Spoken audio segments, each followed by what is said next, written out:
Un recoin sombre dans une rue illuminée au néon. L'ombre d'un immeuble que personne ne semble avoir remarqué. C'est là qu'il a posé son regard, ou peut-être qu'il a été attiré. Dans une arrière-cour d'immeuble totalement déserte, le rideau se lève sur un combat à main nue. Un combat? Il va se battre contre cette armoire à glace. Il s'en sortira pas vivant. T'as un grain, toi. Tu devrais faire attention. Je me bats pas à la loyale, moi. Et comme tu peux le voir, je suis bien plus fort que toi. Pourtant, c'est toi qui me cherches des noises.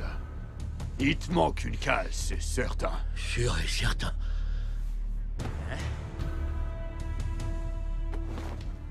T'es bien plus fort que moi? Arrête un peu de jacter et viens te battre si t'es un homme. Gros balourd. Mais qu'est-ce qu'il fait? Il va se faire tuer. Pour qui tu te prends, toi? T'es allé trop loin cette fois. Il avait la carrure des gardiens des temples bouddhistes. D'ailleurs, il avait sur son dos un tatouage à leur effigie. J'ai jamais vu un corps aussi massif. On dirait Terminator. Il a absolument aucune chance face à ce monstre. Il est habitué au combat, je m'y attendais. Quelle rapidité! Il est énorme pourtant. Il peut pas être humain. Une distraction. En fait, il va... Il a démoli un mur de béton à la seule force de son pied. J'en étais sûr. Des potes avec des semelles d'acier. J'ai vraiment pas envie de me prendre un coup avec ça. Il n'a absolument aucune chance. Dans les histoires pour enfants, c'est vrai qu'il arrive parfois que le type petit et mince réussisse à terrasser le géant. Mais dans la vie, ça ne se passe jamais comme dans les histoires. Hé! Tu vas m'esquiver longtemps? Je te rappelle que c'est toi qui voulais te battre. Attaque-moi une bonne fois pour toutes. Le voilà!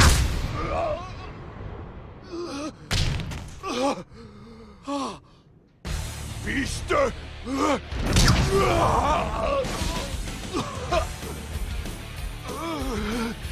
Il s'en sort bien. T'as compris maintenant? Qui est le challenger entre nous deux?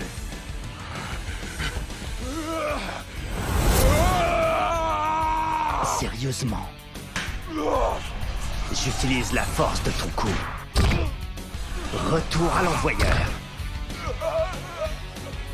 Alors, ça t'a plu ce petit tour à craquer? Pas fini! Pas fini? T'as raison, mais tu te trompes de sens. Parce que tu vois, c'est moi, on n'est pas encore fini!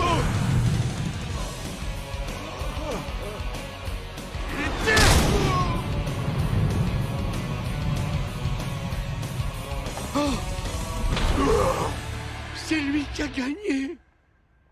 Et voilà le travail.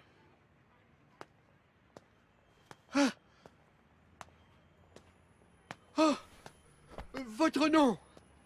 Quel est votre nom? Dans le feu de l'action, cette question lui avait échappé presque malgré lui. Face à cet homme qui aurait pu être son fils, il s'était exprimé succinctement et avec le plus grand respect. Oma Tokita. Monsieur Oma Tokita. Et toi? T'es qui? Vous voulez vraiment savoir comment je m'appelle? Je m'appelle Kazuo Yamashita. Kazuo Yamashita, tu dis? C'est noté. Alors? Tu veux te battre toi aussi? Oh, cet air agressif. Je crois qu'il ne plaisante pas. Il est sérieux. Je vais mourir. Je ne peux plus respirer. Non. Ah, tu veux pas? C'est bien dommage, ça.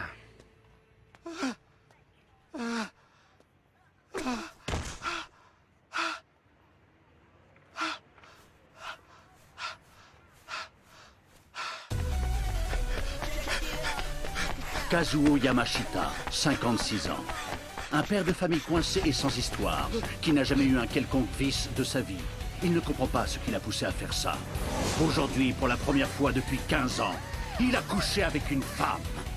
Cet accès de virilité lui a été dicté par son instinct de survie.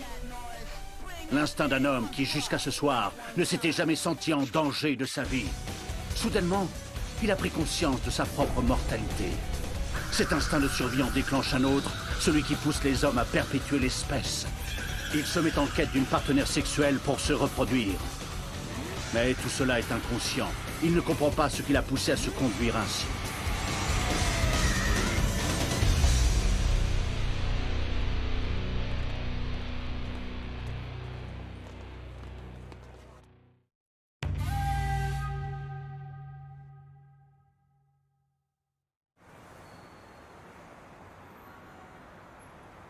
Monsieur Yamashita, vous n'avez encore une fois pas atteint votre quota ce mois-ci. Je suis vraiment désolé, monsieur.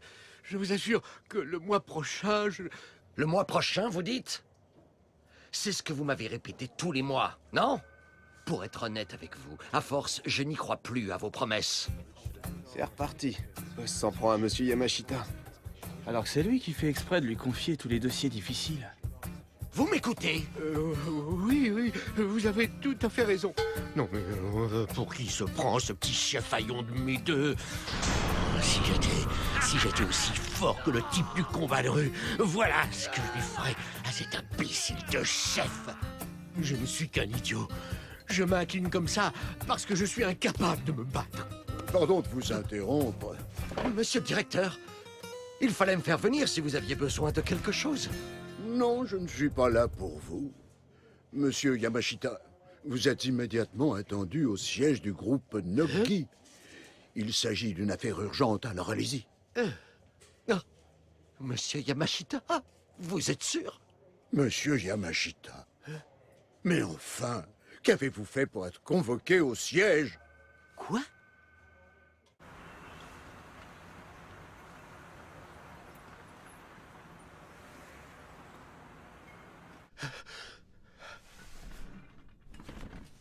Merci d'être venu si vite.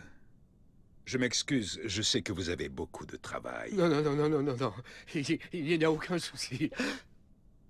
Un petit employé d'une petite filiale est convoqué à un entretien avec le président du groupe en personne. Mais qu'est-ce que j'ai fait, mon sang? En cas de conflit, selon vous, quelle est la meilleure méthode à adopter afin de résoudre le dit conflit? De quel conflit est-ce que vous parlez? Alors voilà. Il existe de nombreuses techniques qui permettent de résoudre un conflit. La médiation, la négociation, la persuasion. Celle qui est particulièrement efficace, c'est la violence. La violence, vous dites? Une violence supérieure à celle de son adversaire permet de contrer la puissance de son hostilité. Mais enfin, c'est pas comme ça qu'on résout un conflit. Très pertinent. Si. La violence est un excellent moyen de désamorcer un conflit, mais uniquement lorsqu'il s'agit d'une violence contrôlée, bien sûr. En revanche, la violence chaotique n'a jamais mené personne nulle part, sauf à la brutalité et la sauvagerie. C'était en l'an 5 de l'ère Shotoku. La paix semblait régner dans le pays. Mais dans l'ombre de ce calme apparent, des conflits couvaient. Les marchands se livraient en effet à une lutte acharnée. Cette lutte avait pour but d'obtenir le statut le plus important, le plus prisé pour un marchand à cette époque.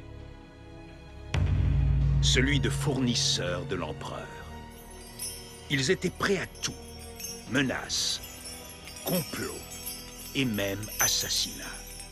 Tous les moyens étaient bons pour mettre en échec leurs concurrents, même les plus vils. Ce déchaînement de violence était hors de contrôle. À force, elle finit même par se retourner contre les coupables. Le pays était désormais en proie au chaos. Les divinités bouddhiques Ashura en avaient fait leur royaume. Il était indispensable de passer à une nouvelle ère. Une ère où ces violences seraient enchaînées. Ainsi, le 7e shogun, Yatsugu Tokugawa, convoqua les marchands qui étaient les responsables de ce chaos et leur intima de changer d'attitude. Afin de résoudre vos conflits, décidez de qui est supérieur avec justice et respect. Cette proposition était certes simple, directe et enfantine. Et d'ailleurs, dans l'Assemblée, aucun marchand ne semblait avoir été convaincu par cette idée en apparence si simpliste. À vos ordres, Shogun! De la violence découle l'ordre. Les marchands créèrent des associations, et lorsque les intérêts de l'un entraient en conflit avec ceux d'un autre, ils se tournaient vers elles pour l'organisation de combats. Les règles étaient on ne peut plus simples. Un combat à mort, à 1 contre 1. Chaque marchand choisissait un combattant dont il estimait qu'il le représenterait dignement lors du combat qui déterminerait l'issue du conflit. Finalement, la violence fut érigée au statut d'art du combat. Il se trouve que mes ancêtres ont participé à la création de ces associations. Et on peut dire que c'est grâce aux efforts de mes aïeux que le groupe Nogi a pu se développer et être si prospère aujourd'hui. En quoi ça me concerne? Mais pourquoi me raconte-t-il tout ça? Savez-vous pourquoi je vous ai raconté cette histoire? Il ne s'agit pas d'une légende transmise de génération en génération. Cette tradition ancestrale a traversé les siècles et aujourd'hui encore, les entreprises font appel à cette solution. Hein? Ah, c'est cela. Vous vous fichez de moi, j'espère. Ah, je peux pas croire que t'es... Son air laisse penser que si. Serait-il vraiment possible qu'il dise la vérité? Après la chute de la dynastie des Tokugawa Bakufu, les chefs d'entreprise ont continué à perpétuer cette tradition de combat à 1 contre 1 pour résoudre les querelles intestines qui surviennent. Ils confient leurs intérêts au point de leurs combattants dans des combats Kengan. Des combats Kengan! Il se trouve que le groupe Nogi va justement mettre en jeu ses privilèges lors d'un combat qui aura lieu dans quelques jours. Malheureusement, je dois faire face à une petite complication. L'homme que nous avions engagé pour représenter le groupe est actuellement dans l'incapacité de combattre pour diverses raisons. Nous devons donc trouver quelqu'un au pied levé pour le remplacer, vous voyez? Vous voulez que moi, je remplace ce combattant? Ce ne serait pas une si mauvaise idée. Malheureusement, ce n'est pas ce que j'avais en tête pour vous. Lors de mes recherches pour trouver un nouveau combattant, un jeune homme s'est de lui-même porté volontaire. J'ai donc décidé de lui confier la charge de se battre au nom du groupe. Ah, le voilà. Oh, j'y crois pas. Ah, tiens. C'est pas possible. Vous voulez dire que c'est ce type le remplaçant? Je vous présente le nouveau compétiteur, Oma Tokita. Kazuo Yamashita. Ah, content de vous revoir. Ça va? Oh, j'en reviens pas. Alors ça, pour une coïncidence... Oh, alors vous vous connaissez déjà tous les deux? Cela va grandement faciliter les choses.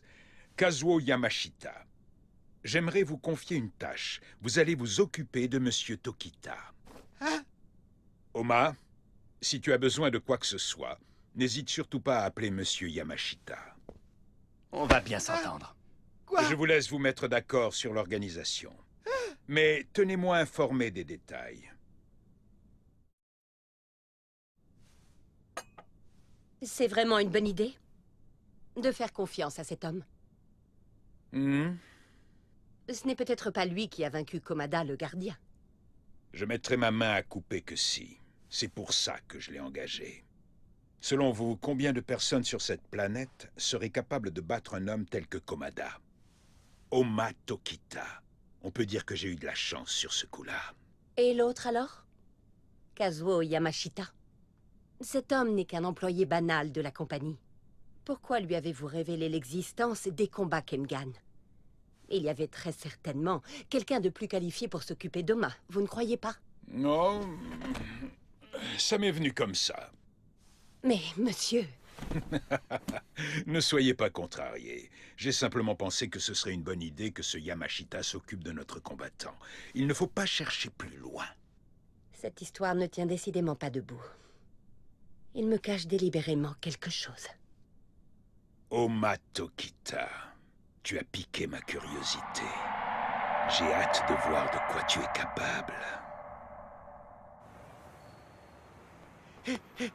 Attendez, attendez.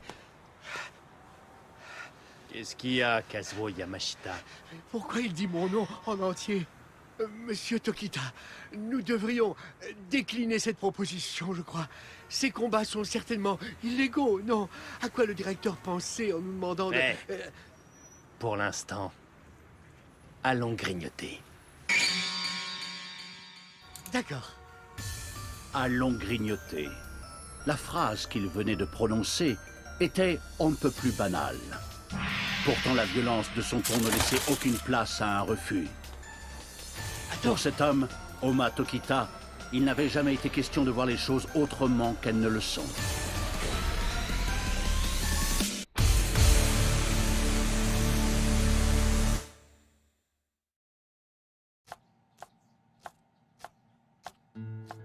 Bonjour tout le monde.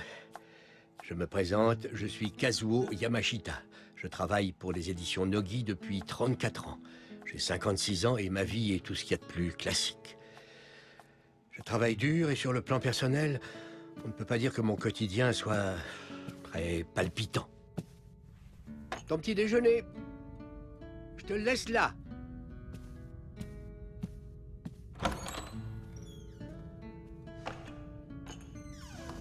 Ça, c'était mon fils aîné, Kenzo. Je crois qu'il va fêter ses 25 ans cette année. Mais depuis le collège, il s'est progressivement replié sur lui-même jusqu'à devenir totalement reclus.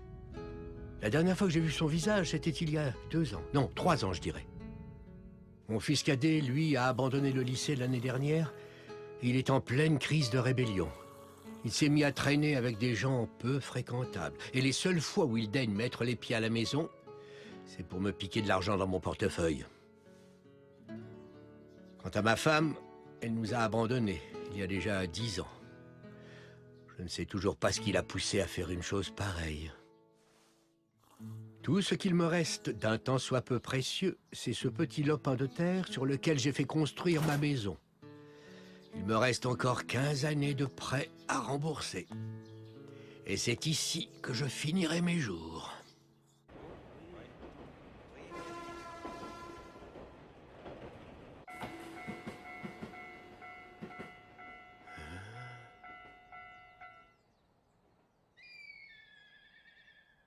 Je suis au bon endroit. C'est pourtant bien ce qui est indiqué sur la carte. Je ne me suis pas trompé alors. C'est bel et bien là qu'habite Oma. Mais cette maison tombe littéralement en ruine. Ah, ça ne fonctionne pas? Pas étonnant. Oh, et je me permets d'entrer. Oma!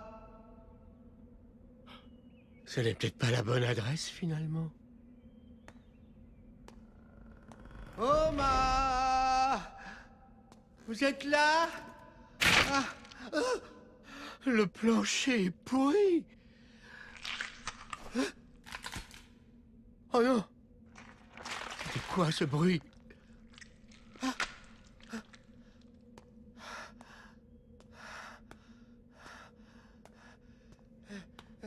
Excusez-moi.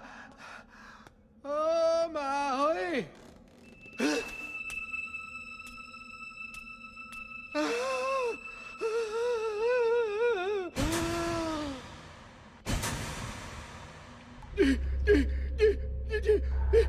Du sang.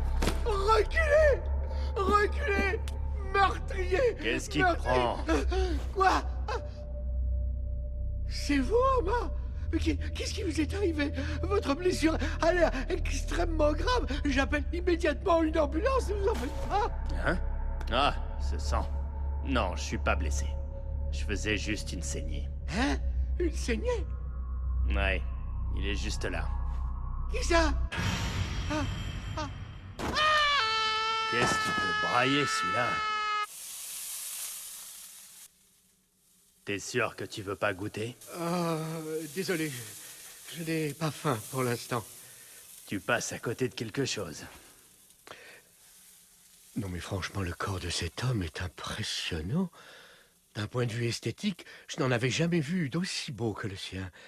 On dirait le modèle d'une statue grecque antique. Hein? Ah non, mais qu'est-ce que je raconte là? Je ne suis pas de ce bord, moi. Loin de là. Mais au fait, Oma, ce sanglier-là, comment ça se fait qu'il soit que... C'est moi qui l'ai tué. Hein? Comment? Pourquoi l'avez-vous tué? Comment ça? Tu manges pas de viande peut-être, toi? On est bien obligé de tuer pour vivre. Ah, mais il a raison, en fait. Notre civilisation a évolué, oui. Mais son essence est restée la même. Quand on mange de la viande, on ne voit que le produit fini, sans jamais penser au processus qui l'a conduit jusqu'à notre assiette. Tous les jours, nous tuons et consommons pour vivre. Sa réponse était si directe, si simple. Prononcée avec tant de simplicité qu'elle sonnait encore plus vraie. Ces mots m'avaient ancré dans la réalité. De la bouche d'Oma ne sort qu'une vérité sans filtre. Kazuo Yamashita, t'es venu accompagner. Quoi?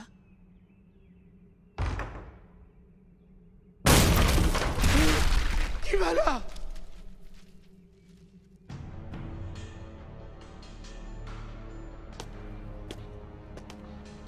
Cette maison tombe en ruine. Comment tu fais pour vivre dans ce dépotoir? Vous êtes qui, vous? Ouais, vous êtes qui? On m'a déjà livré le journal. Je m'en charge. Reste où tu es. D'accord. Dis donc, quel charisme. Attendez une petite seconde, là. C'est pas Ivan Karaev? Hein? Tu le connais? Oui, c'est un kickboxer russe. Il a beaucoup fait parler de lui ces derniers temps, mais qu'est-ce qu'il fait ici? Le prenez pas mal. Je suis là pour affaire. J'ai besoin que tu passes un petit moment au lit.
Un don surnaturel, la danse divine. Une pression qui surpasse la raison humaine et bloque le passage des Ashuras. La pince, que dis-je, l'incommensurable pince. À suivre, le Shirom.